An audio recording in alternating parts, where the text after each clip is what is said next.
आज Doubtnut app download करें। Doubtnut पर अपने सभी गणित, रसायन विज्ञान, भौतिक विज्ञान और जीव विज्ञान के डाउट्स का करो सफाया। बस प्रश्न की फोटो खींचो, एक ही प्रश्न को क्रॉप करो और तुरंत वीडियो सोल्यूशन पाओ। अभी डाउनलोड करें। हेलो स्टूडेंट्स, यहाँ पर एक क्वेश्चन पूछा गया है। क्वेश्चन है ओजोन की निम्नलिखित से क्रिया लिखिए।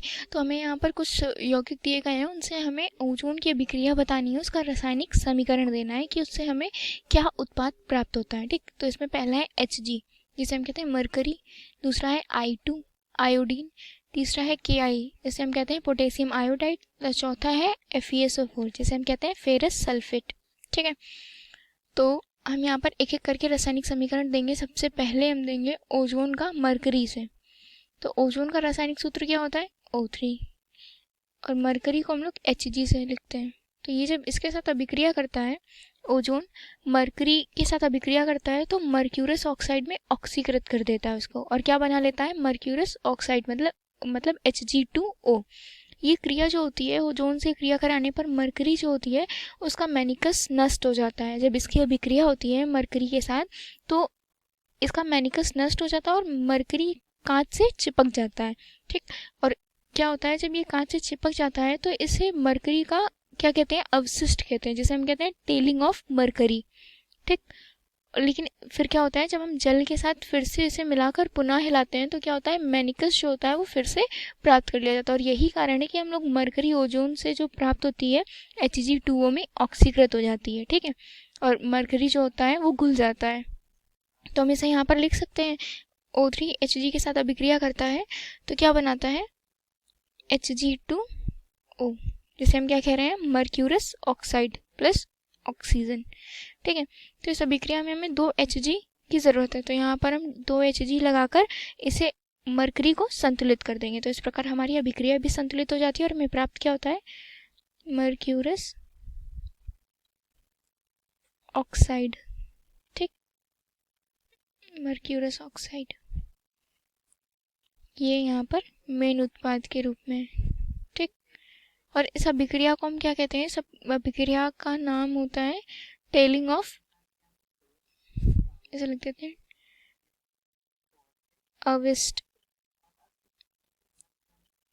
अवशिष्ट या टेलिंग ऑफ मरकरी। ठीक, ये इसका नाम होता है। और क्यों होता है ये भी मैंने रीज़न आपको इसमें बता दिया है। तो ये तो हो गई हमारी पहली अभिक्रिया मरकरी और ओजोन की।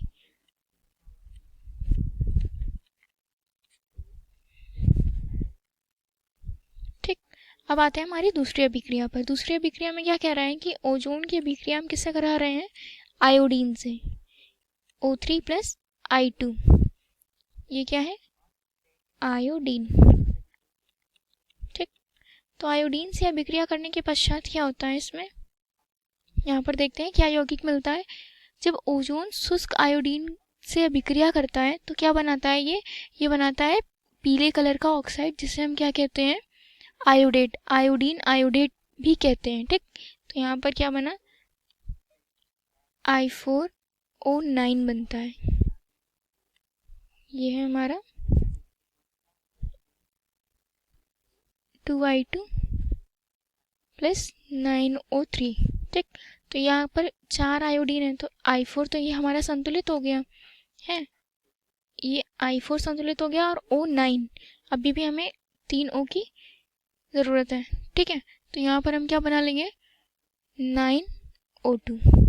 तो अब हमारे जो 9 त्रिक 27 और यहाँ पर कितने? 9 9 दूनी 18। इस प्रकार हमारे ऑक्सीजन जो O है वो भी संतुलित हो गए। और ये जो आयोडीन है वो कैसी आयोडीन है?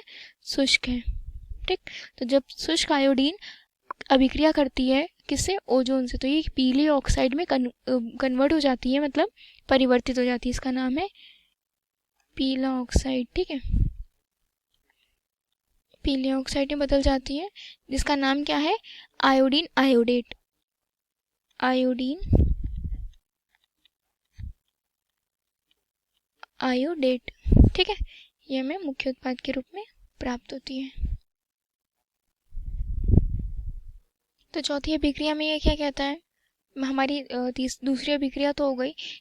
चौथी अभिक्रिया है फेरस सल्फेट। ठीक है, फेरस सल्फेट की जब अभिक्रिया कराते हैं ओजोन से तो क्या करता है, ओजोन फेरस के जो लवण होते हैं उनको फेरिक लवणों में ऑक्सीकृत कर देता है। ठीक है, इसमें किसमें ऑक्सीकृत कर देता है, फेरिक सल्फेट में।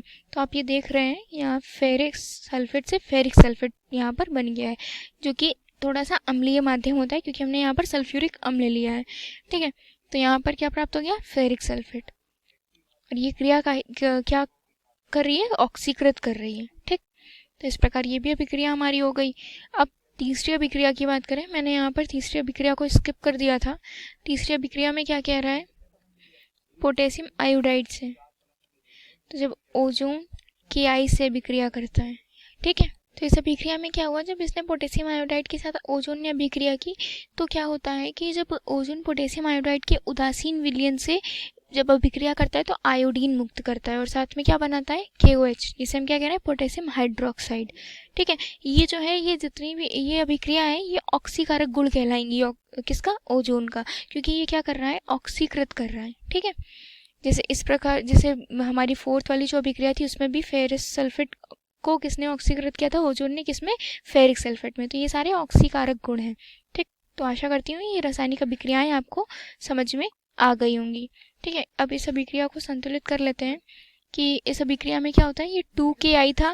ठीक है, 2KI में 2KH, तो इस प्रकार हमारा K जो है वो संतुलित हो गया है।